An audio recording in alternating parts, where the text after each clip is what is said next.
All right, so let's start. Good morning, everyone, and welcome to my session of solid principles that every developer should know.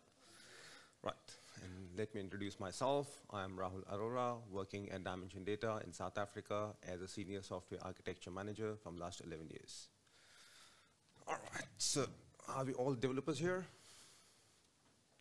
No. All right. Okay, so let's look at the agenda for today. We'll just look at the software design principles in general and about software design.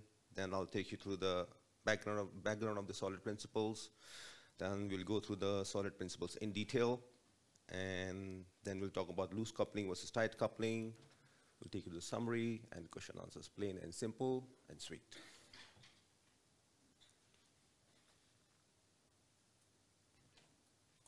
All right. Now, software design.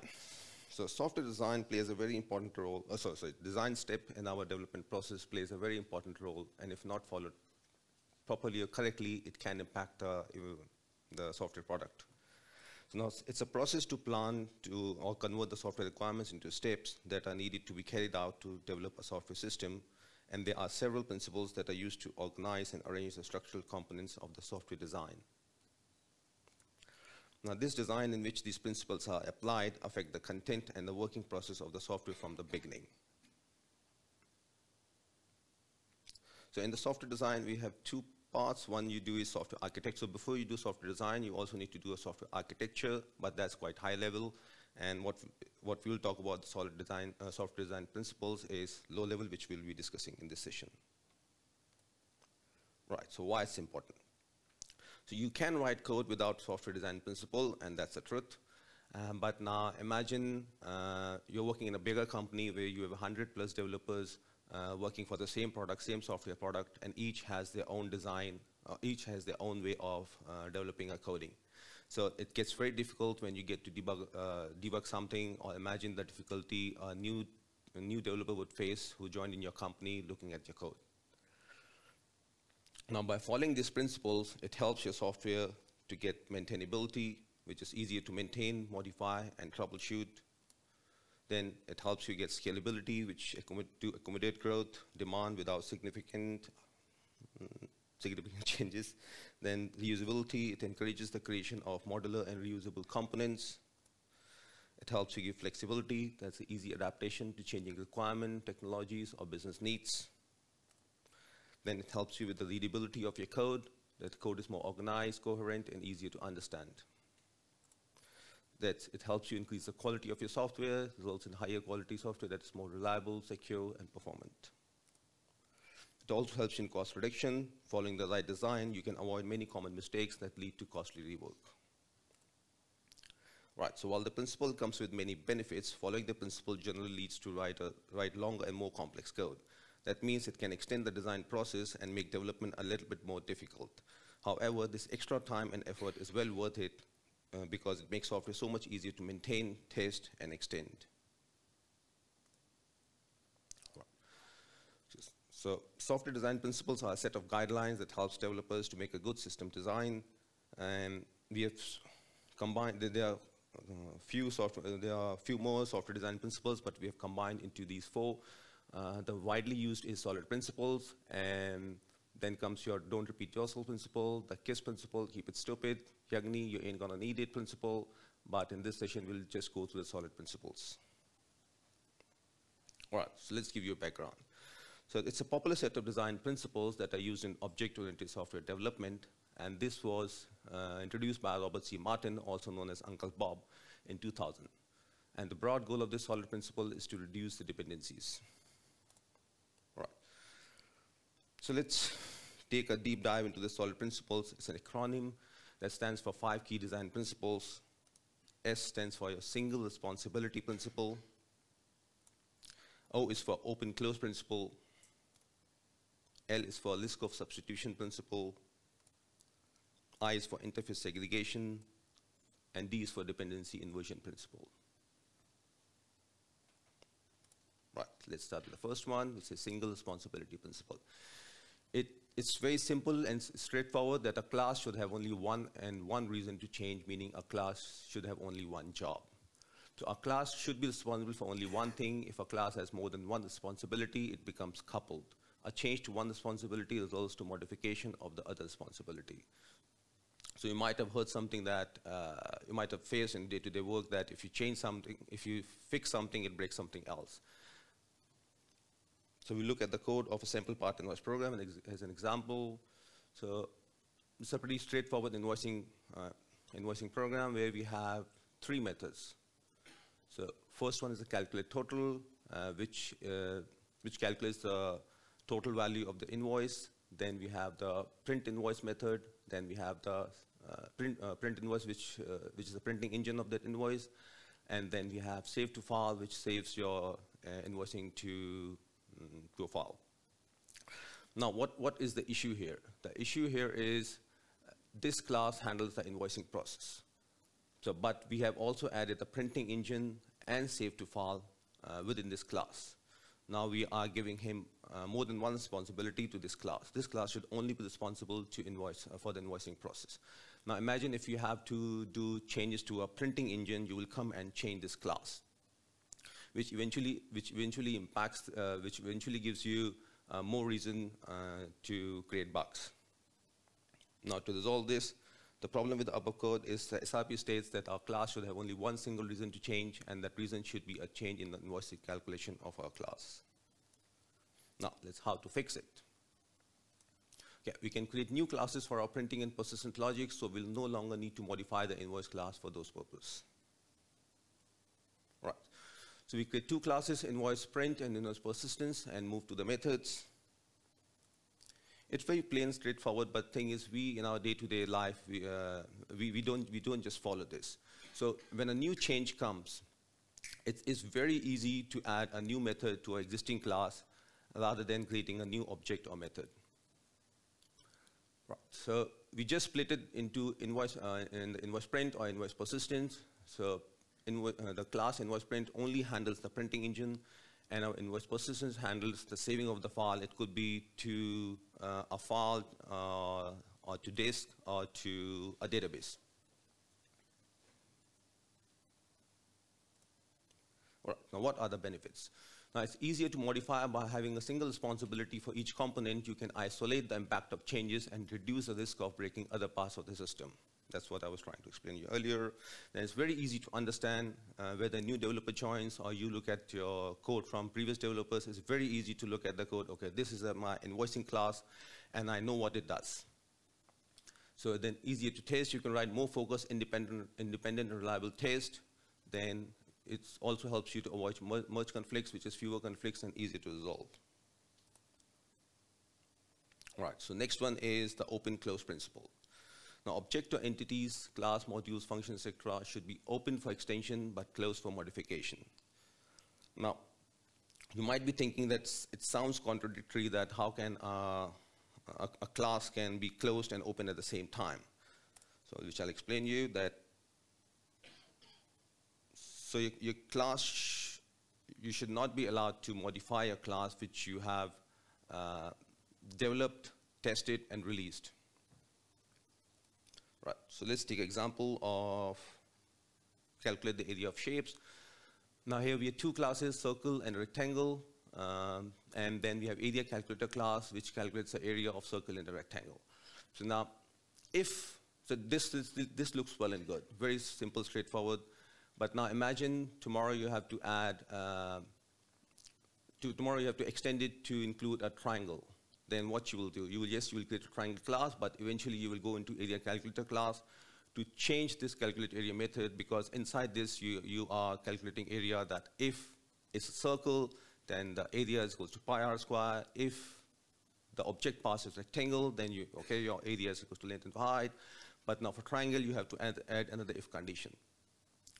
So we don't want your code to change once it is developed and tested. So now the solution to this is we create an abstract class shape which holds your calculate area method, which will be implemented by a rectangle and circle class.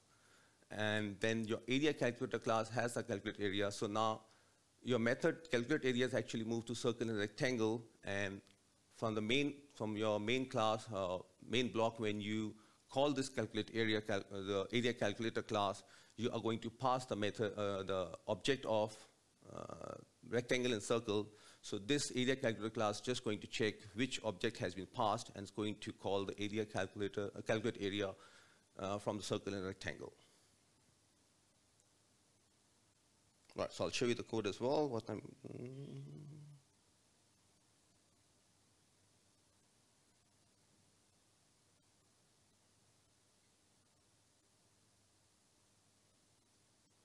so long slide.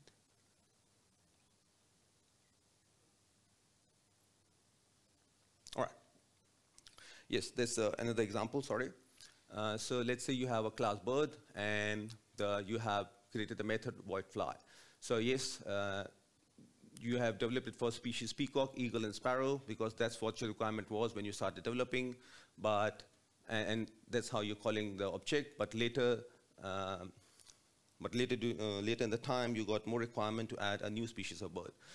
So in that case, what you're going to do is you're going to again add an if condition to your class bird, which we don't want. We don't want you to modify a code which was already developed and tested, but it should be. But in this case, you can't extend your code without modifying. So this could be for various reasons that let's say you don't have access to a source code, or even if you have access, you might not be allowed to make modifications. Right. So we create the class bird abstract. We have the abstract method fly, then we have the class peacock, which inherits the bird. Then we have the class eagle, which inherits the bird.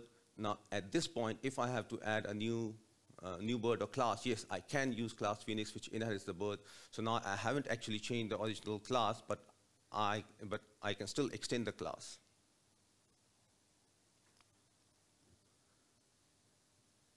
Right. So why is modifying code considered bad practice?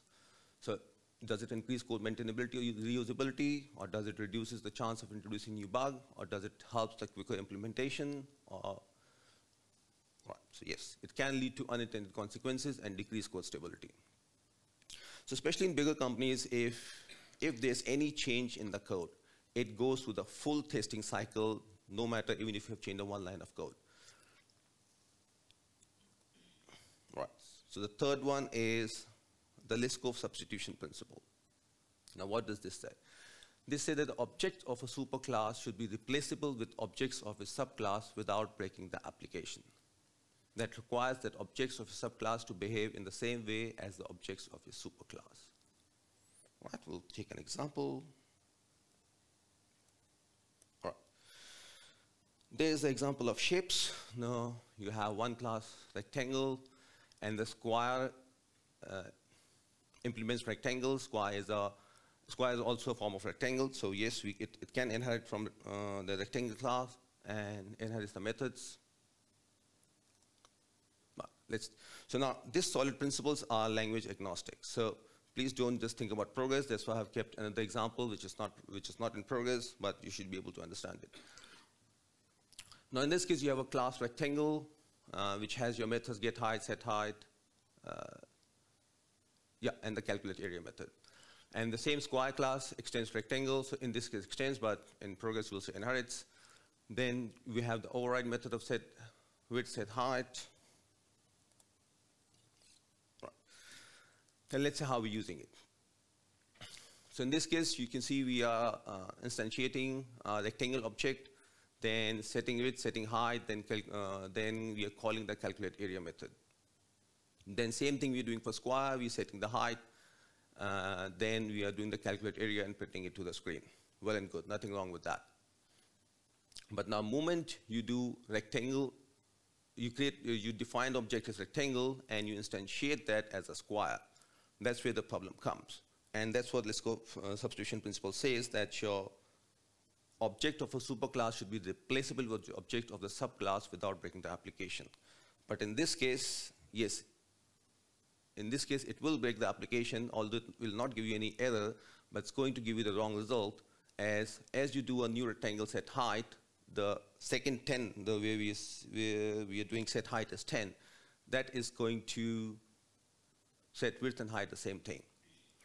So now, although you have passed set width as 5, and height is 10, it'll just set height and width both as 10, and it will give you the output of 100 instead of 50.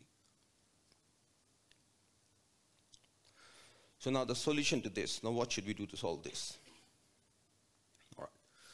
So the solution to this is that we create a shape class which then, which square and rectangle can implement it. Now the square can have the calculate area, rectangle will also have the calculate area, and let me show you. Yeah. So now if you look at this now, how we'll resolve this is that you got the final the rectangle object. That's also straightforward. You pass the set height and width and height, and you display the area. Then same thing for square, but in the bottom part now, instead of rectangle is equals to square, now we can use the object of a superclass, which is now shape. This is what we have changed. Yes. So now look at this diagram. So yes, we can use shape because shape is the superclass of square and rectangle.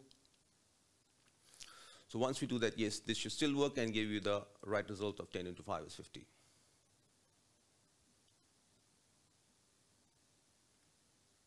All right. So why is the LSP important? Now, LSP violations are a design smell. So you may have generalized the concept prematurely and created a superclass where none is needed. Now, future requirements for the concept might not fit the class hierarchy we have created. Now, LSP helps ensure that our changes are in line with the superclass contract and the client's code expectations continue to be met.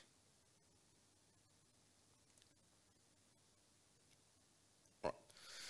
Now comes the fourth one, which is the interface segregation principle, ISP.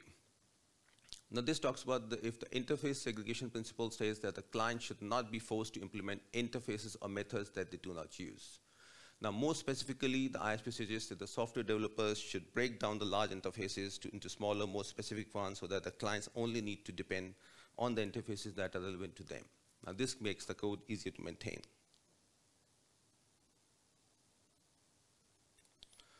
Right, let's take an example of the toy market.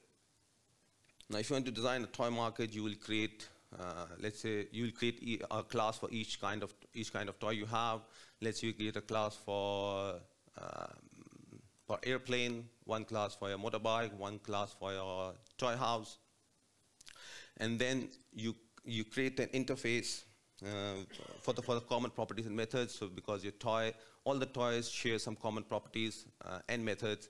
So like property could be your color or weight, and your methods could be that yes, a toy can move, a toy can fly, or toy can flap wings. Now let's take a look at the design. Yes, so you create an interface toy with the common properties and methods, which the subclass airplane, motorbike, and toy house can implement. But what is the problem here? Okay, so design flaw is, yes, we are forcing, so if you look at the toy airplane, yes, it's perfect. That yes, it can use the interface methods, fly and move, yes, airplane can fly and move. If you look at the motorbike, yes, it can move, but it cannot fly, but we are forcing it to use it. The same thing for toy house, you're unnecessarily using the methods which is not applicable to this. Right. So the solution to this is, yes, we split the interface into what is actually usable. So now this is how we split it, and if you look at the toy airplane use the interface which is actually relevant to it.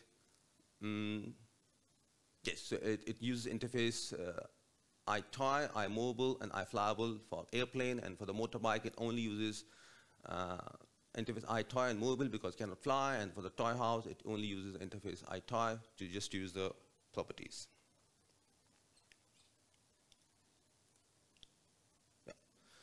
Conclusion to ISP. Now, adhering to the interface segregation principles offers several significant benefits, such as reduced coupling, improved maintainability, and enhanced flexibility. However, there's a trade-off between interface between interface granularity and design complexity. Now, balancing these factors requires thoughtful design decisions to ensure that the principal advantage outweighs its potential disadvantages in your specific application context. Okay, now let's take another example. So now you create a class bird as abstract, as you've done before. You've seen this example. Then you have a class eagle, which inherits the bird. And yes, you can print whatever like there for the white fly. And then you got class sparrow, which again inherits the bird. All well and good here. But now imagine now to extend it and create a new class kiwi, which inherits the bird, but can you now then use the fly method? No, we cannot use the fly. So we need to take a call then. What do we write here? Do we just return an exception, or we don't implement this method? Yeah, so how do we solve this kiwi.fly issue? Either we throw the exception with proper message, we don't implement white fly, either we return null, or we redesign the system. Okay, based on this principle, yes, we should redesign the system because we started incorrectly in the beginning. Right, so solution to the kiwi.fly issue is that we create the class bird abstract, then we also create an interface, which is I can fly, and now my class sparrow inherits bird and implements I can fly. Yes, all well and good. Now my kiwi class does not need to implement I can fly, it can only inherit the bird.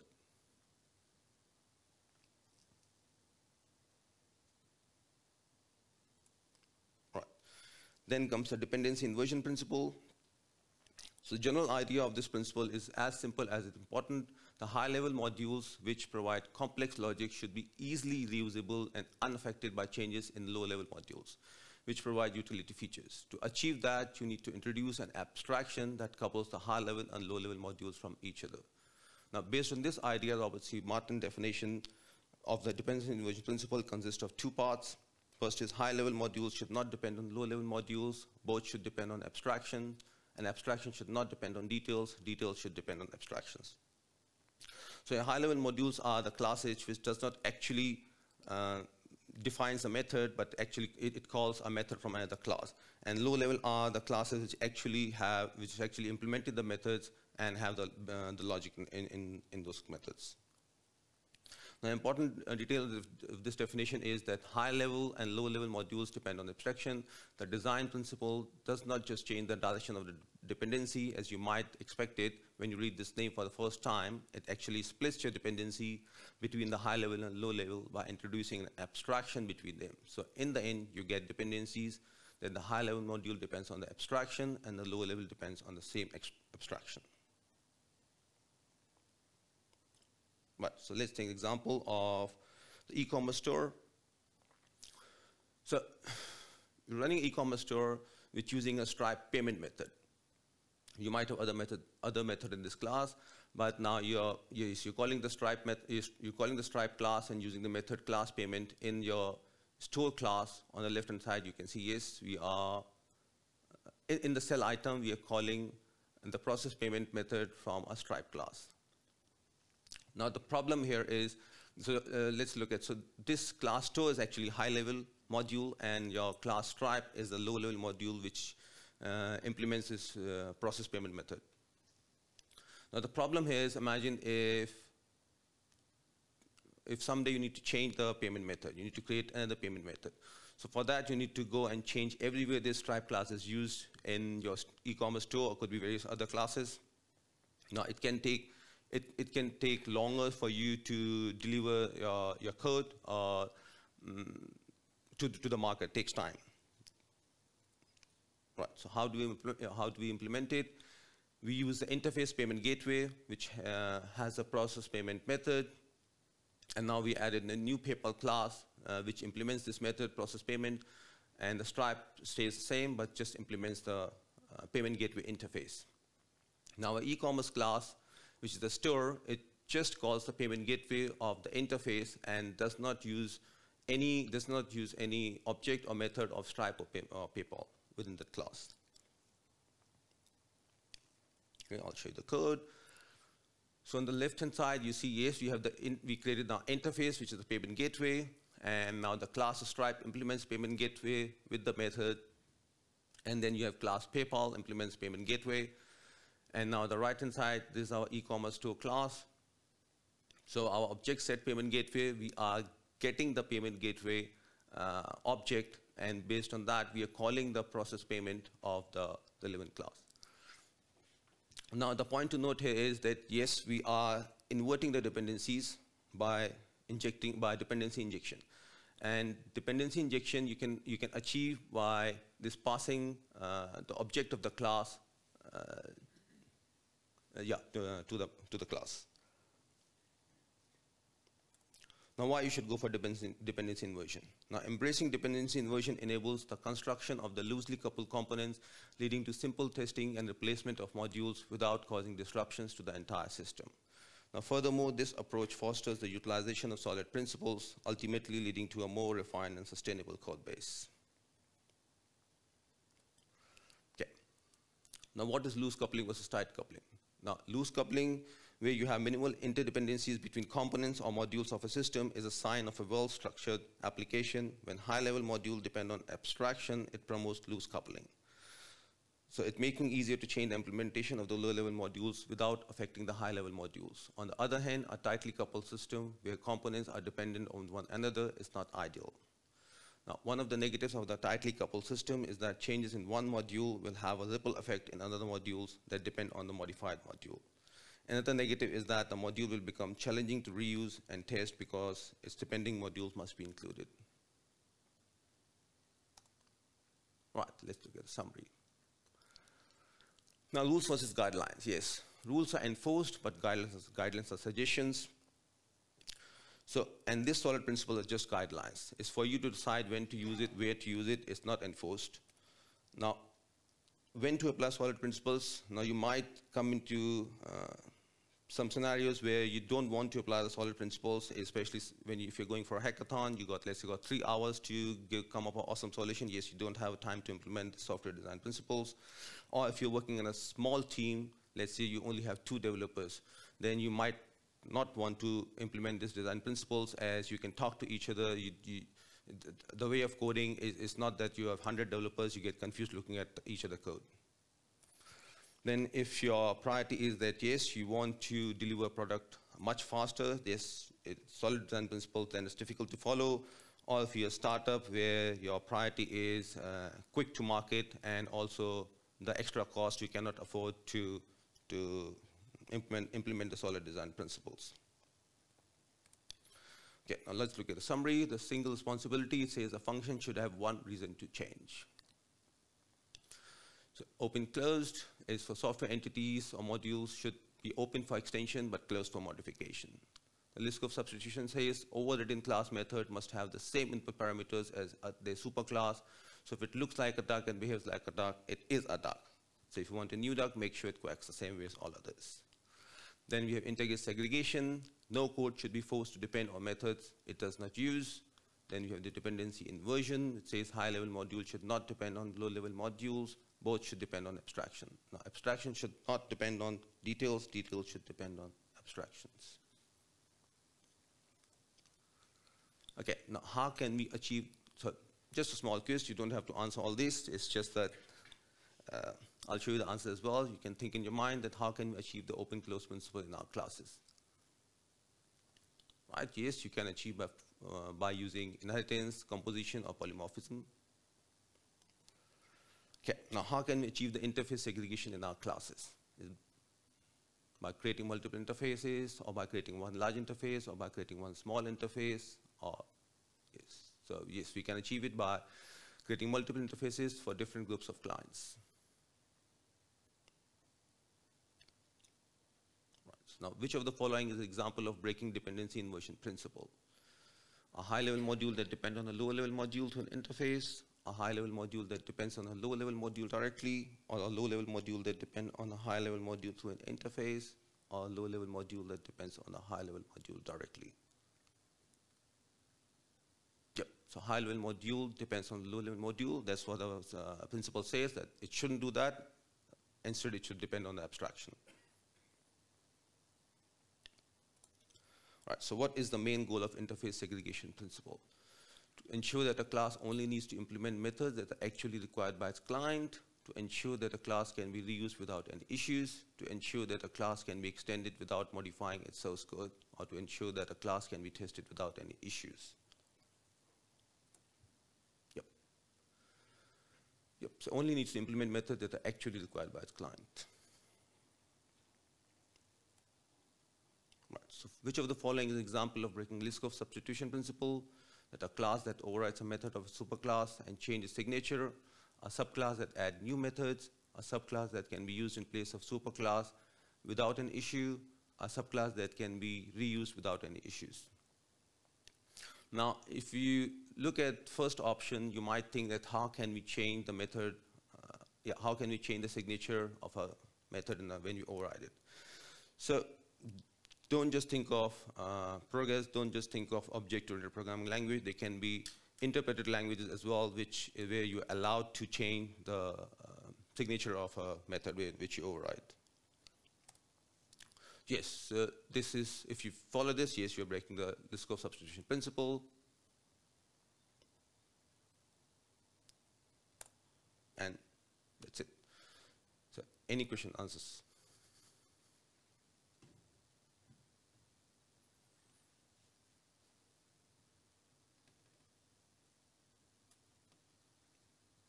No.